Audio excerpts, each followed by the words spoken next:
Bu arayışa devam ettiğimiz her yeni bir deneme bizi farklı zorluklarla karşılamıştı. Sanki bir şeyler o mağarayı bulmamızı asla istemiyordu.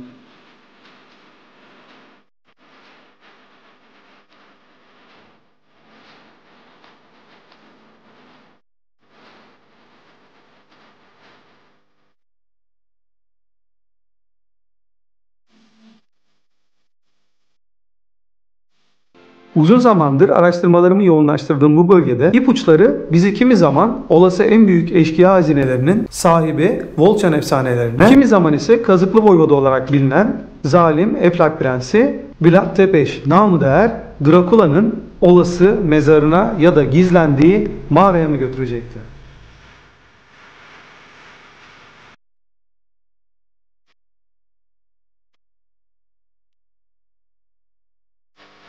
Özel bir izinle erişim sağladığımız notlar ve o döneme ait olan bazı objeler ışığında araştırmalarımız devam ederken yerel halktan topladığımız bilgilerle eşleştiğinde bile soru işaretleri bir türlü ortadan kalkmıyordu. Yüzlerce yıl sonra ellerimizde tuttuğumuz hazineye dokunan ilk kişiler olmak çok özel bir histi. Bölge bizi Osmanlı tarafından esir alınıp büyütülen ve sonrasında Osmanlı'ya baş kaldıran, insanları acımasızca işkencelerle ve tahta kazıklara oturtarak yavaş yavaş çığlıklarla ölmelerini izleyen Kazıklı Voyvoda'nın şeytanla ölümsüzlük ve güç anlaşması yaptığı mağaralara yaklaştığımızı düşündürürken, bazı kaynaklar ise uzun yıllar dağlarda en büyük ganimetlerin olduğu kervanlara saldırarak mağaralar dolusu hazinelerinin olduğuna inanılan Volçan hazinelerinin saklı olabileceği bir mağaralar kümesini bulma ihtimalini sunuyordu.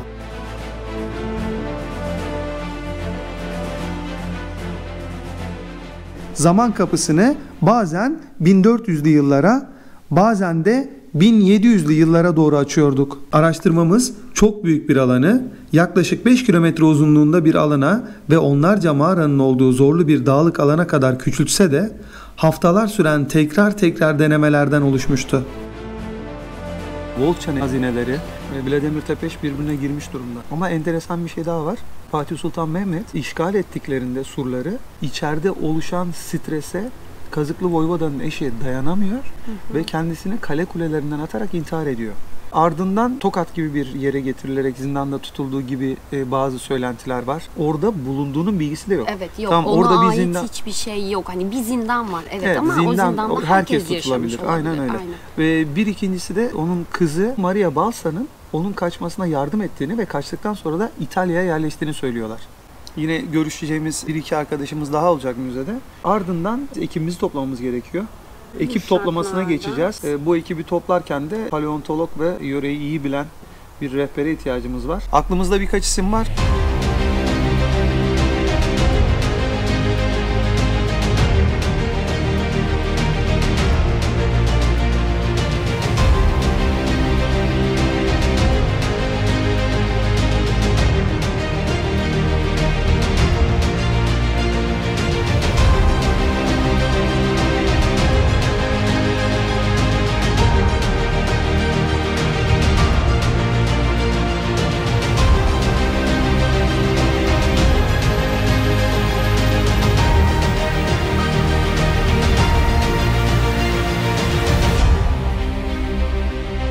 Görüşmek için sözleştik. Bu maceraya atılmaya değer olduğuna karar verdik.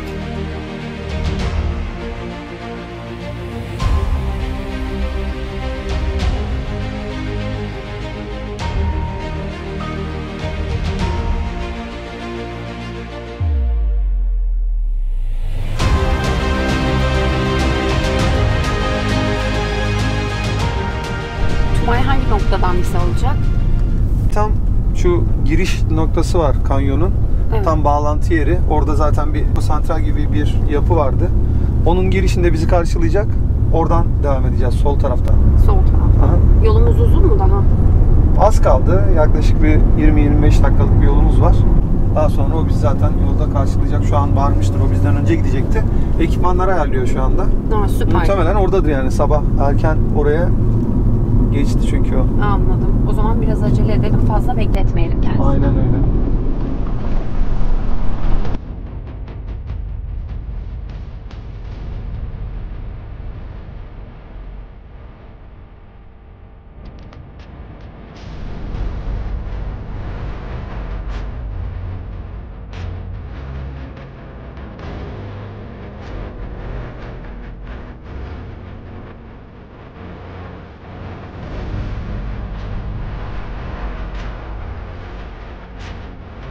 ve artık yola çıkmaya hazırdık. 7 kişinin taşıyabileceği ekipmanı sadece 3 kişinin çantasına sığdırmak gibi küçük bir sorunumuz kalmıştı. Ekipmanlarımız hazır. Mağaranın içerisinde ciddi anlamda bir sıkıntı olabilir. Bizim burada kullanacağımız teknik ekipmanlar var. Gaz maskesiydi, özel tulumdu. Bunların hepsini kullanıp öncelik olarak güvenlik biliyorsun. Gerçekten mağarayı artık sonunda bulabilirsek ve içine girebilirsek bunu da sanırım orada anlayacağız, değil mi? Ya tabii ki gideceğiz, kendimiz keşfedeceğiz. Bakalım, hikayelerin izini buraya kadar sürdük. O zaman yola koyulalım. Araçta da eşyalar var. Onları da boş çantalarımıza koyduktan sonra yola çıkalım o zaman. Tamam.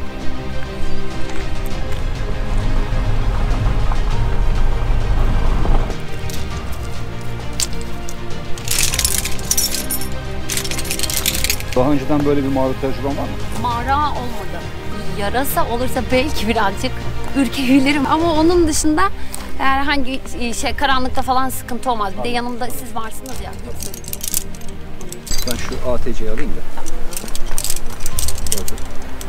Eksantrik burada, natlar burada. Ondan sonra perlonlarımız tamam, iplerimiz tamam.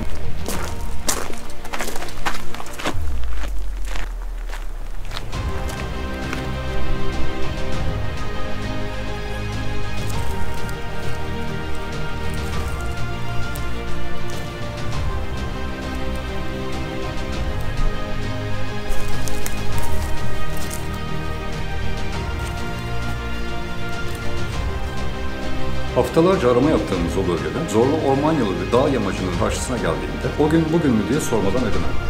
GPS verilerine göre doğru patikada olduğumuzu tahmin ediyorum. Eğer doğru patikada değilsek bugün çok işimiz zor olacak, yani bayağı problemli olacak. Umarım kararmadan mağarayı buluruz. Evet, Devam umarım. edelim. Şu kayalıklarda değildir umarım.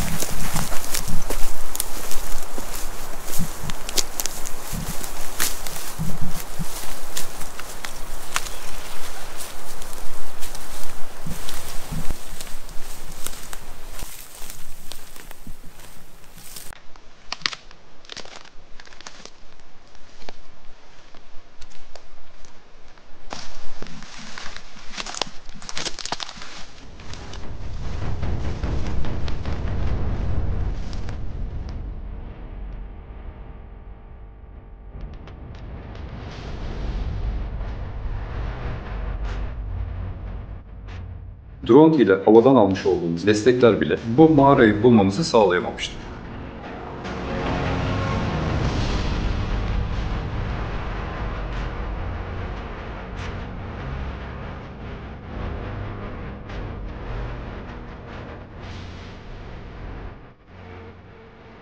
Doğru noktayı aradığımıza olan inancımızla yerden ve havadan yaptığımız aramalarda uzun süre görüntü yakalayamasak da alandaki araştırmalarımızı sonlandırmak gibi bir düşüncemiz asla olmadı.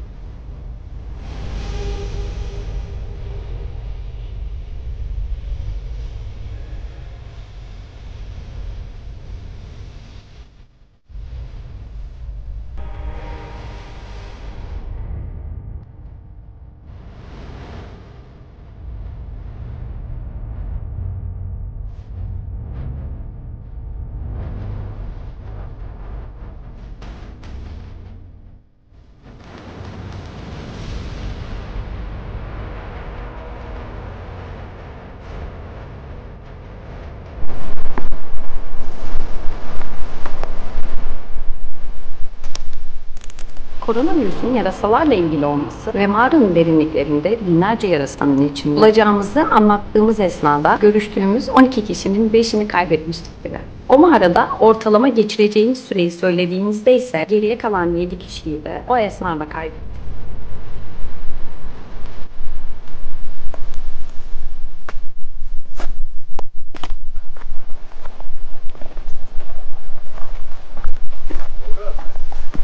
Evet. Aynen.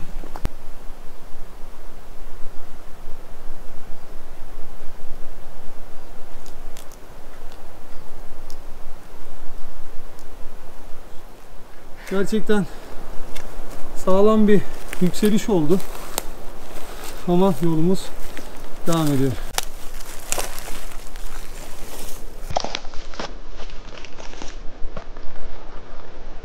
Çantam sanırım benimle aynı ağırlıktaydı. Belki de birkaç kilo fazla.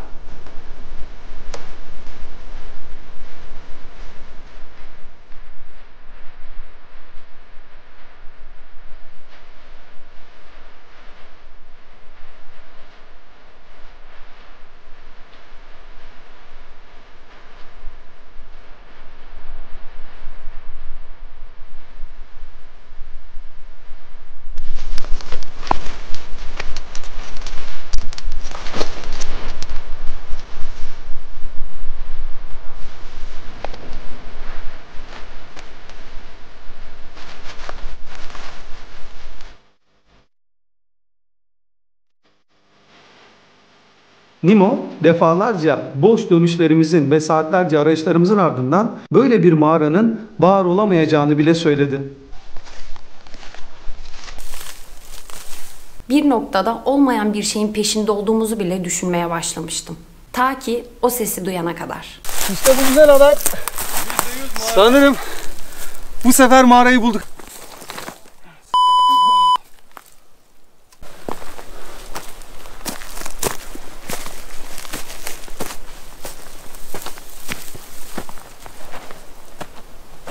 Yes!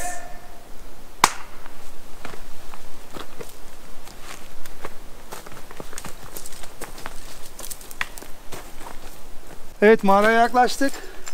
Yerdeki kiremit parçalarını görüyorsunuz. Bu bir yaşam izi. Gördüğünüz gibi bu mağaraya birilerinin geldiği apaçık ortada. Eski dönemde yapılmış, belki şarap, belki de tahıl taşımak için yapılmış testiler. Ve hemen mağaranın girişi. Ve doğru yerdeyiz. Doğru yerdeyiz. Şimdi devam edelim. Tarihin izlerinin içinden devam.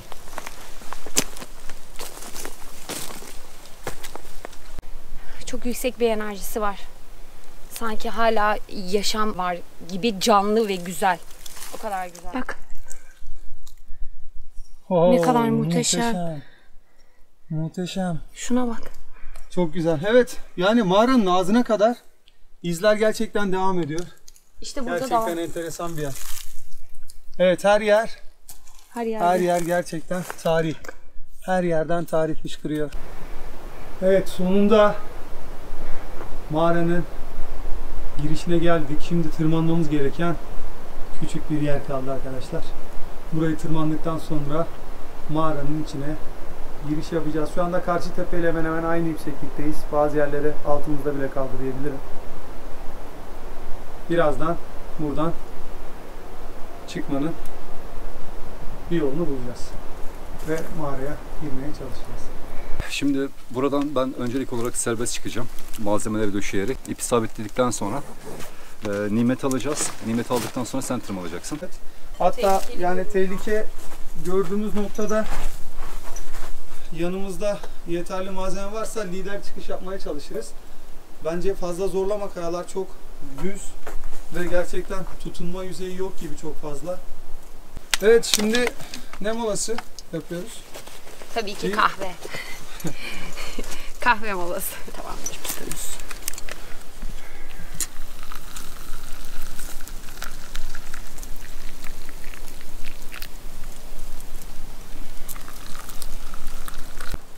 Evet, şimdi maceramızın en önemli adımını atladık. Bu adım da gerçekten bu mağarayı bulabilmekti. Mağara gerçekmiş.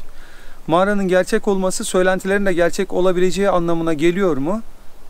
Evet diyebiliriz buna. Neden evet diyebiliriz? Çıkarken gördünüz. İnsanların burada yaşamış olduğu ya da buraya bir şeyler taşıdığı kırılan çömlek parçalarından çok net bir şekilde ortada. Bakalım içeride nelerle karşılaşacağız. Gerçekten heyecanla içeriye ulaşma anını bekliyorum. Ve bu arada gerçekten güzel bir kahve molasını hak ettiğimizi düşünüyorum. Şimdi kahve molası, sonra sizlerleyiz.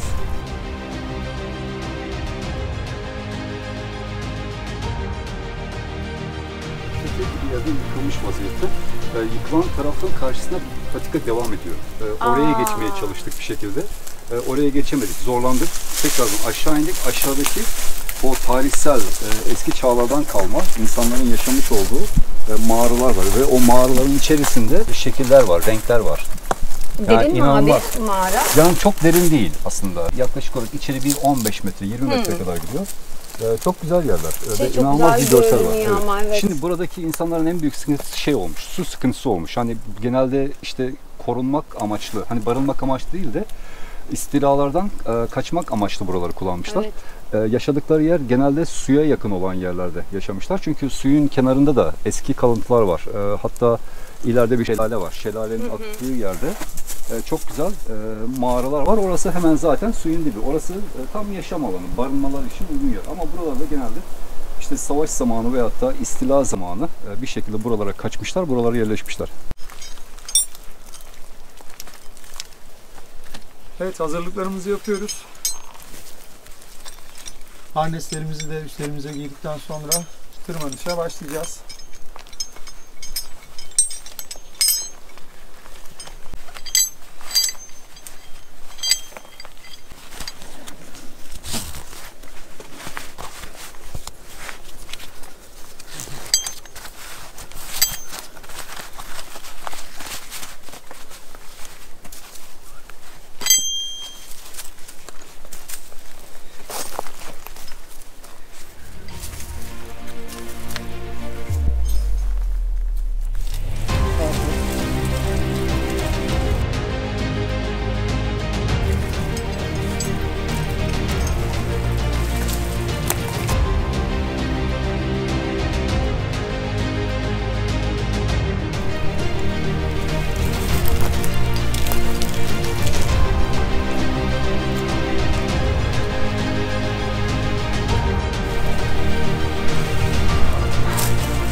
Evet, yarasalardan ve bu mağarada soluyacağımız hava çok önemli. Toz elbiselerini üzerimize giymemiz gerekiyor. Şu Tümay abi seninki. Tamam. Evet, bu da benimki. Öne doğru ikisindeki sarkı.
Girmeye korktuğun mağara, bulmayı umduğun hazineyi saklıyor olabilir. Joseph Campbell maceralarımızı çok güzel özetlemiş.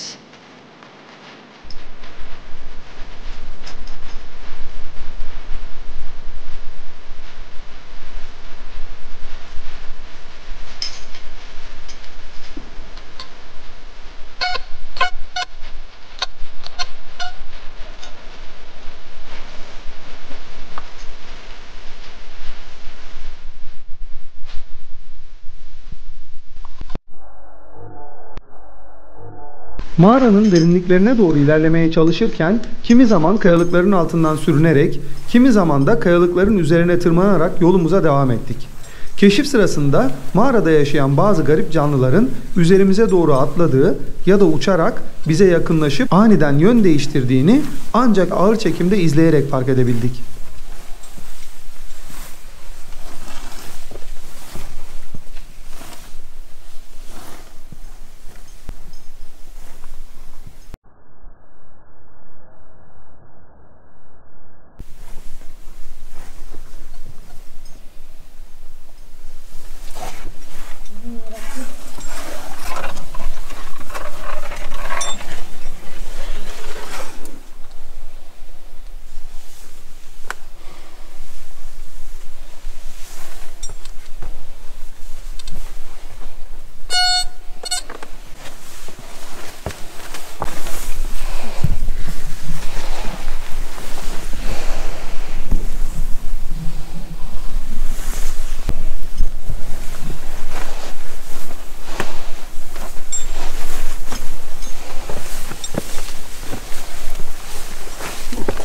Pardon.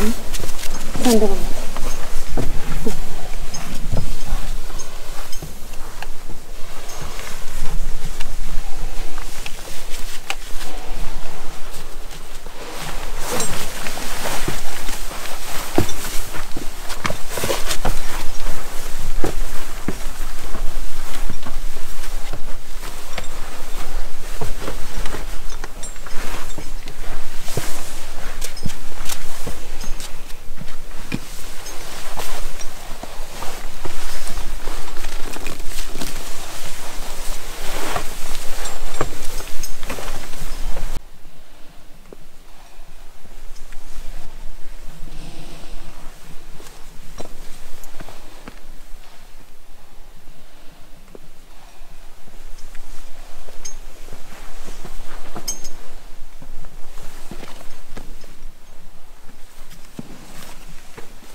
Evet, buradan aşağı ineceğiz. Aşağısı ne kadar derin bilmiyoruz. Bir bakacağız işin açıkçası. Ne tür tehlikeler barındırıyor bilmiyoruz.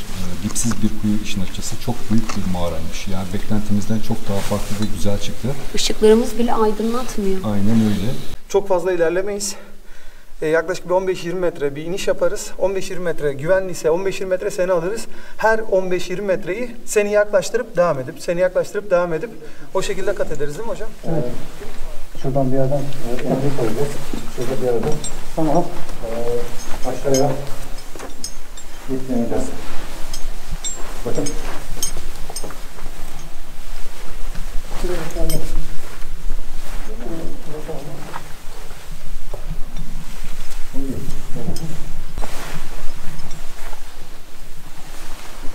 Şimdi aşağıya devam edeceğiz. Aşağı iniş yapacağız ve orada bakacağız.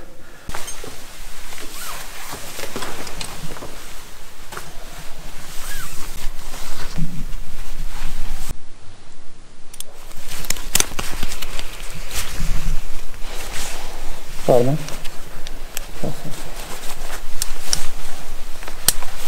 Öyle yaparsan olur mu yani? Evet. Tamam, o zaten oylama alacağım. Başlıyoruz. Ben artık alayım. Kafama takabilirsin.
Sanırım yuva aşağıda. Asıl küçük yavruların olduğu yuva aşağıda. Biz bir kat daha ineceğiz sanırım. 2 tane giriş var. Ya soldan ya sağdan devam edeceğiz. Dikkat et, iptesinizi bıraktım. Tamam. Ben hemen gidelim. Ben boştayım. Tamam.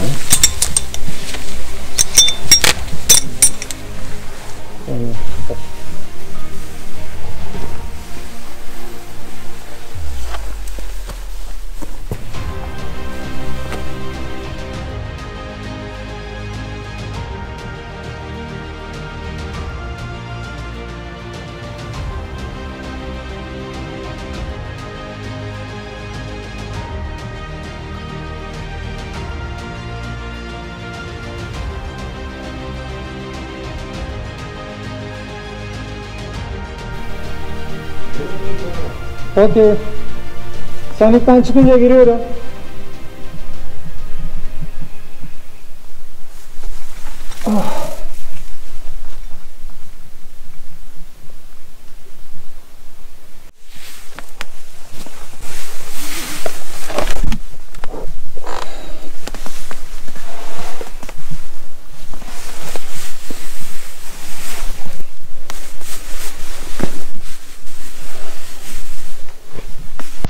Vallahi çok kaygan. Oo. Çıkıştan bir sorun olacak. Nasıl basacağız buraya?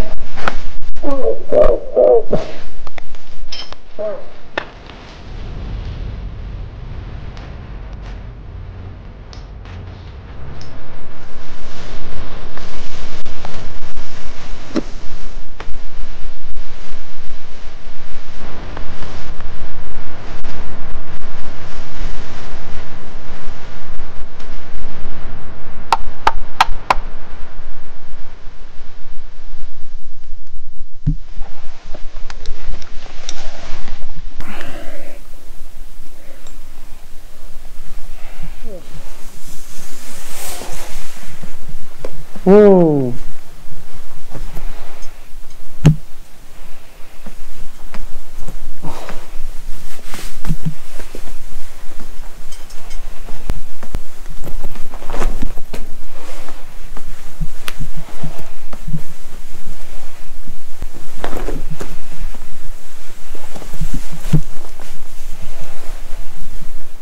Evet. Yarasalar başladı. Evet. Çok güzel bir giriş.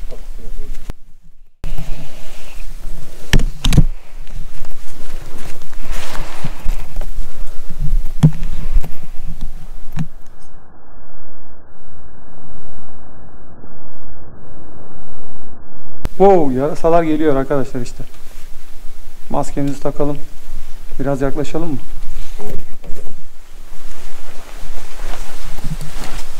Oradaki deriye bakacağız.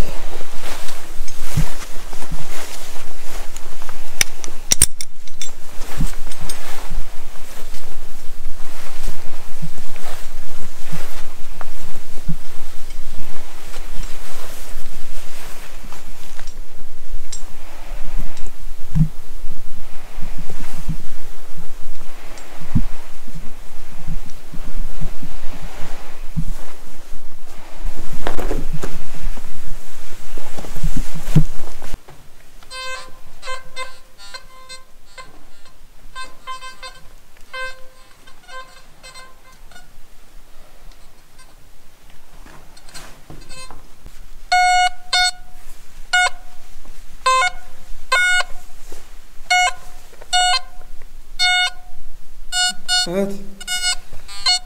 Evet, buradan sinyal alıyoruz gördüğünüz gibi. Alabilir miyim? Duvara yakın bir noktada yerde güzel bir sinyal var gördüğünüz gibi. Duvara da bakmak istiyorum. Sağını solunu. Buradan çok net bir sinyal aldık. Burayı zaten bakacağız. Şimdi karşı mükemmelmiş. Ama sanırım yukarıda duruyor değil mi? İkinci bir kol var sanki. Tavana bakar mısınız? Wow! Olağanüstü.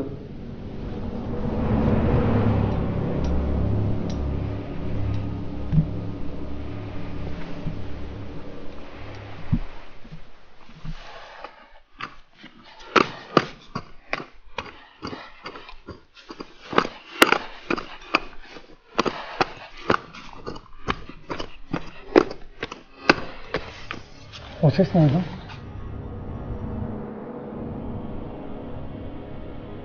Nasıl bir ses? Duydun hocam? Evet. Allah Allah.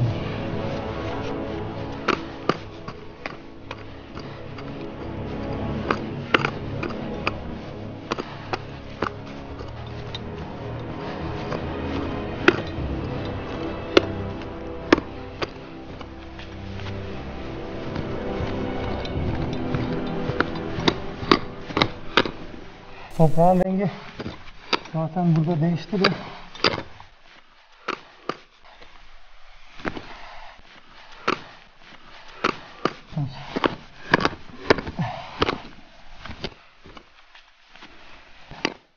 Devam ediyor.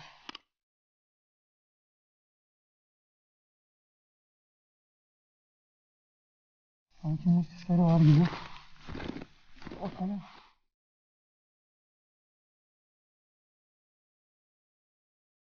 Kazmaya devam ediyorum ama tabii makineyle arada bakmamız lazım.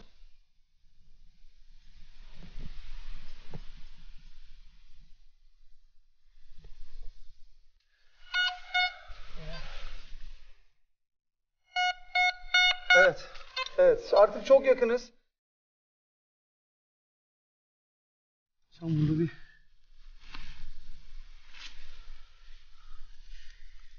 kırmızı balık bir toprak da çıktı. Çok farklı renkli topraklar çıkıyor. Şu sağ taraftan kırmızı geliyor.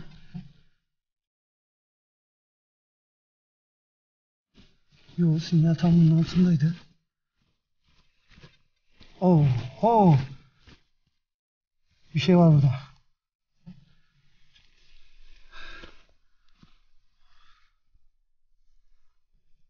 Deri gibi. Ah.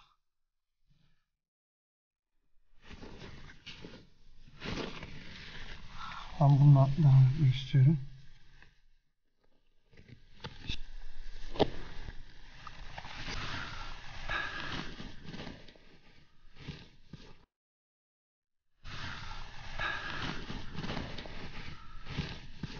Oo.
Tarihin gün ışığıyla buluştuğu o anı ve etrafımızda uçuşan yarasaları asla unutmayacağım bir anım daha olmuştu.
Buradan böyle bir yapı var.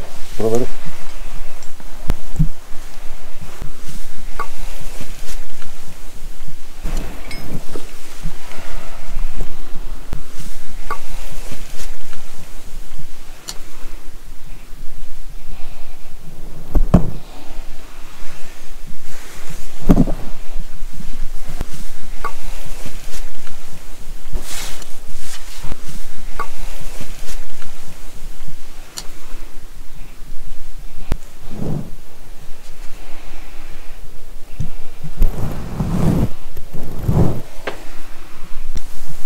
Oo, orası aşağı.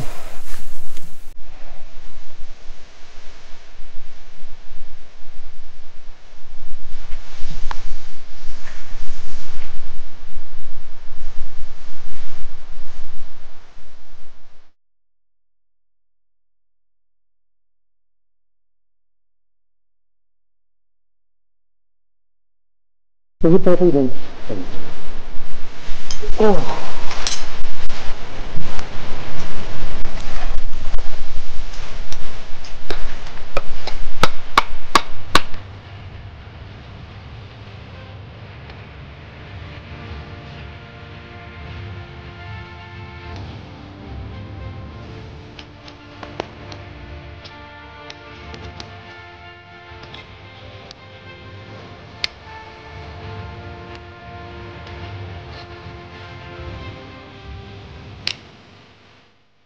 Şimdi burada öncelikli olarak yarasa gübresi çok kaygan. Kayayı tutup kaya tırmanışı yapmamıza imkan vermiyor. Bunun için cumar kullanacağız. Pursek kullanacağız. Ardından yükseleceğiz. Yükseldikçe de ikinci bir emniyetimiz olarak stek izinden de boşluğunu alırsan emniyetli olur. Tamam? Okey. Şöyle kısalttık. Tamam.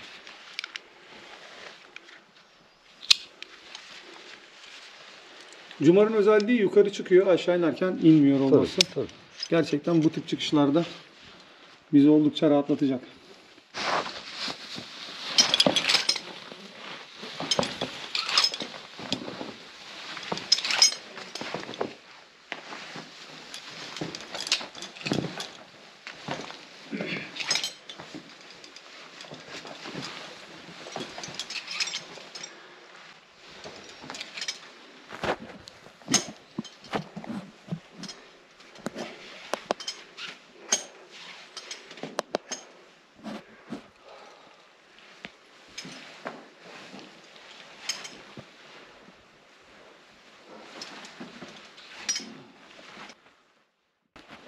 Çıkış biraz uzun sürüyor gördüğünüz gibi. Gerçekten zor bir çıkış oluyor. Bu arada yarasa kardeşlerimiz hızlı uçuşlarına devam ediyor. Biraz onlara yaklaşmak istiyorum.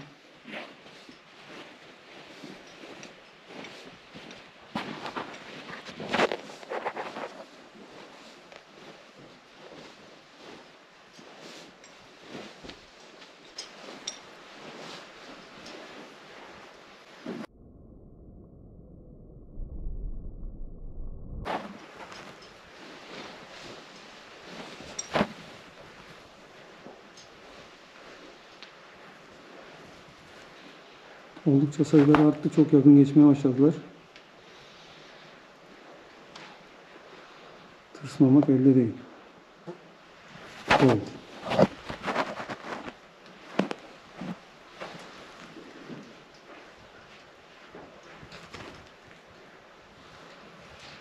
Çok hızlılar.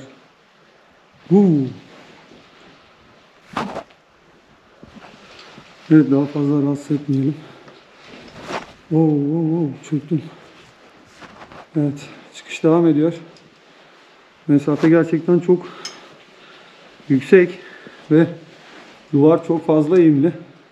Yani daha doğrusu dik bir çıkış duvarı var. Gördüğünüz gibi. Evet. Birazdan cumar gelince çıkışa başlayacağım.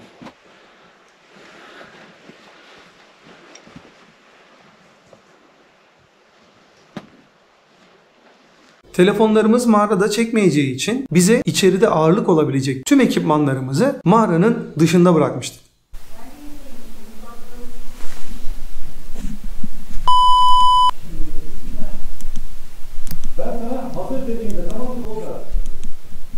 Bir dakika. Işığın şarjı bitti.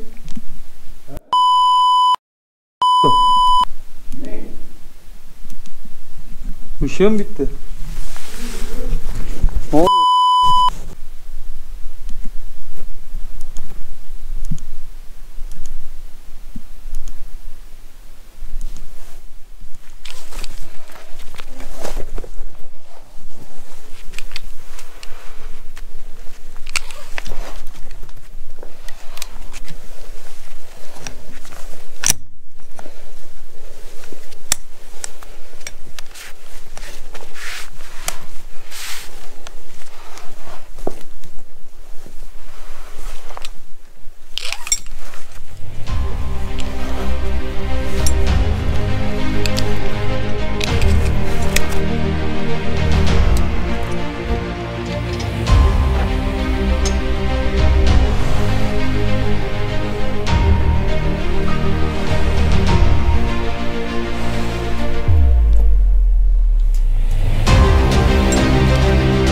Mağarada indiğim en alt katmanda ve tek kaldığım esnada ışık kaynağımın aniden bitmesinin şaşkınlığını mağaradan gecenin karanlığına çıktığım o anda anladım. Sanki gerçekten bir zaman kayması yaşanmışçasına tam 6,5 saat mağaranın içerisindeki derinliklerde geçirdiğimize üçümüz de inanamamıştık.